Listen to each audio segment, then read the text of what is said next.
Well, let's get more on this and the rest of the week's top stories with Batya Ungar-Sargon, opinion editor at Newsweek. First of all, Batya, thanks so much for coming on the program.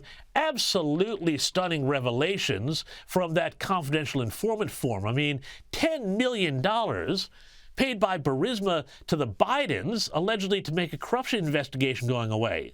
It's damning stuff, but the media is still running a protection racket. What has been the coverage of this in the U.S.? Thank you so much for having me, James. And I could not agree with you more. It was really, really appalling to see just how little coverage there was of these bombshell revelations anywhere in the liberal media. And I think you're totally right. This looks like it's a story about politics, but at the end of the day, this is a story about elite class consolidation. Nobody had to tell the New York Times and CNN and MSNBC to completely stonewall any coverage of these revelations because they have class solidarity with the FBI, with the Biden family, with the Democratic Party writ large, which has become the party of over-credentialed elites who all go to the same schools and who all have the same view of Donald Trump and his supporters, who are largely working class, as being this unique threat to democracy, such that they're willing to actually undermine democracy to keep him out of office.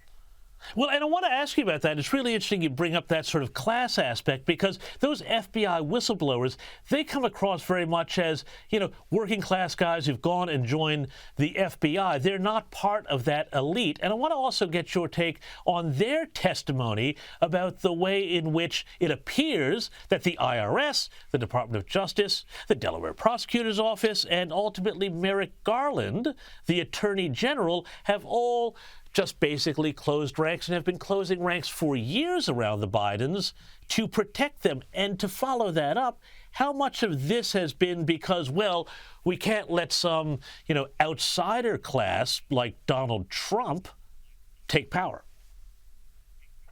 I think that's exactly right. This looks very deep state conspiratorial, but actually when you think about it, it's happening quite overt and out in the open. The college-educated caste has decided that it is at war with the working class. And so when you have somebody like Donald Trump, who so clearly represents the desires of the working class, he must be stopped at all costs. And that has nothing, there's no person organizing this. It's class solidarity that forms naturally when you have a small cast of people who are hoarding the American dream for themselves. And I'll just add to this, James, I sat there and watched those hearings, and I thought to myself, surely by the end of this, one Democrat will stand up and say, I am not going to put my credibility on the line and defend this degenerate Hunter Biden.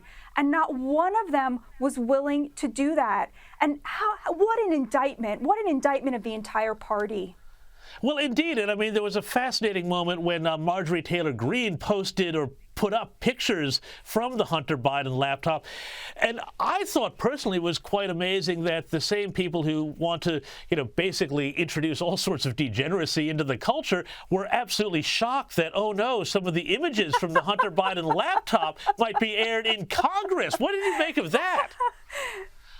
Right. The pearl clutching. Honestly, I wouldn't have shown those images myself personally, but the pearl clutching, you're absolutely right. From the people who want pornography in children's schools, I agree with you. It was something to behold.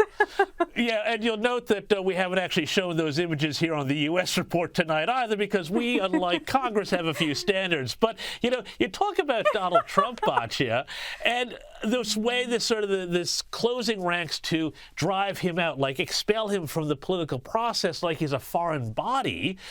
He's now looking down the barrel of a third indictment over what Special Counsel Jack Smith says were Trump's efforts to reverse the 2020 election. Now, I mean, you and I both lived through 2016 and Hillary saying that Donald Trump wasn't legitimate and everybody saying that he was a tool of Russia and all of that. I just find it hard to believe that they've just gone a full 180 on reversing an election. Yeah, mean, first of all, we have a First Amendment in this country. What did he do beyond say things that did not qualify as the crime of incitement, right? So on that front already, I find it very specious. I will say, if you can't explain to somebody what the crime is, you're going to have a hard time selling it to the American people that you should be able to indict a president, a former president, who is in fact a representation of the body politic, the will of the people, right? The majority vote. So to me, this was just, again, evidence of what you opened with, James, when you said so presciently, so well, they're willing to forgive President Biden and indeed any Democrat anything, and yet they spend billions of dollars trying to dredge up anything they can to hang President Trump. And that is a reflection of the terror they felt at this man who came to represent the forgotten American, who was forgotten because of them, because of these elites. Well, and, it's funny, Batya, that you mentioned, having trouble explaining things in these charges. Let's have a listen to what Kareem Johnson, that wonderful explicator of truth, had to say about it when asked this week. House Speaker Kevin McCarthy says the Biden administration has decided to, quote, weaponize government to go after their number one opponent, end quote. I'll say weaponize government. Here's what we have done. The president respects the Department of Justice, their independence. He has been very steadfast on making sure that the rule of law comes back in this administration. Now, I gotta say, fantastic orange dress, but what she was talking about was nonsense. How could she say that this is rule of law? Yeah, the Democrats have really given up on the rule of law and the concept of it. You see it in the rising crime in the cities, the refusal to police, the refusal to prosecute crimes. You see it in just the refusal to have any kind of national border. And you see it in Joe Biden himself.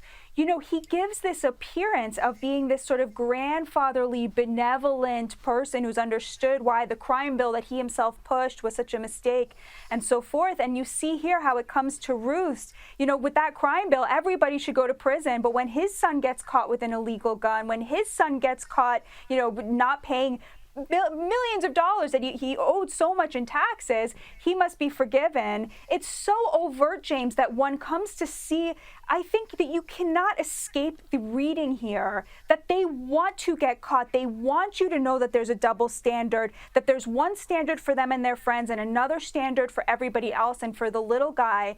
And the relationship that's been revealed between President Biden and Hunter Biden over this past week has been the exact opposite of what the Democrats tell us. They're always saying he's a good father. He feels so sorry for his son. His son had trouble with drugs. He's so vulnerable. He's protecting his son. When we see now the relationship was the opposite, that actually Hunter was out there raising millions and millions of dollars that would then support his father. He was out there, the one who was sent out to, with these no-show jobs, making millions of dollars in Ukraine and money from China to come back and support his father, who was then, the beneficiary of all of this. So the whole thing turns out to have been this great facade. It's good that it's coming out. Well, indeed it is, but I think it's very worrisome that we're now in a situation where essentially the government is treating people differently as a message to people to say, you stay on the right side of things, otherwise you're going to get the full FBI treatment and not the whistleblower treatment. Let's talk about a bit of foreign policy, though, too, because Israel President Isaac Herzog visited the White House this week amid tensions between Biden and the Israeli government. But in true Biden fashion, the meeting didn't go down without some of his trademark mumbling nonsense. Let's have a look at this. We brought Israelis and Palestinians together at a political level, and Akwa and as well as Shram. And First of all, Batya, can you translate what Joe Biden was saying there? But secondly, can you also explain to us why the Biden administration is having such an absolute Barney with the state of Israel at the moment? I wish the media wouldn't play those clips because they make me feel so sorry for him that it makes it harder to criticize him because he's so. It's like your heart just goes out to him, as it should, to an old person in such a situation. The situation with Israel, it's very interesting. You had Congresswoman Pramila Jayapal this week came out and on a stage in order to quell Palestinian protesters who had showed up to protest her Jewish colleague, she stood up and said, I promise you, I agree with you, Israel is a racist state, and then immediately had to walk it back, right? And of course, the squad immediately rallied to her defense, defending the words that she herself had already apologized for. I do have to say, though, James, watching President Herzog's address in Congress, there were 6 or 7 members of Congress from the squad who didn't show up. But really what you saw there was a united Congress. Democrats and Republicans trying to outdo each other, who could clap loudest for Israel, who could stand longer. So it was actually a really moving, just reiteration of America's support for Israel, no matter what a few, loud voices on the side might say. Well, that's always good to hear. But finally, though, before we move on, I want to just ask about another foreign affairs sort of issue here. I guess we call it foreign affairs.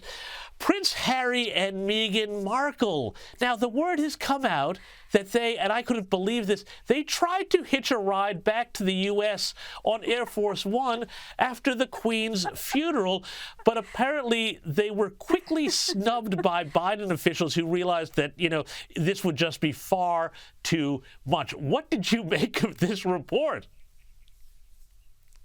James, is there anything worse than a rich freeloader? But that is what they are. First of all, that's what the royalty is. Forgive me for saying, but even these people who sort of said no, turned their backs on the royalty, they moved to America to become celebrities, expecting to live off of the attention of, the average person. And I guess here they thought that had elevated them to the status of American royalty celebrities, that they can just hop on Air Force One.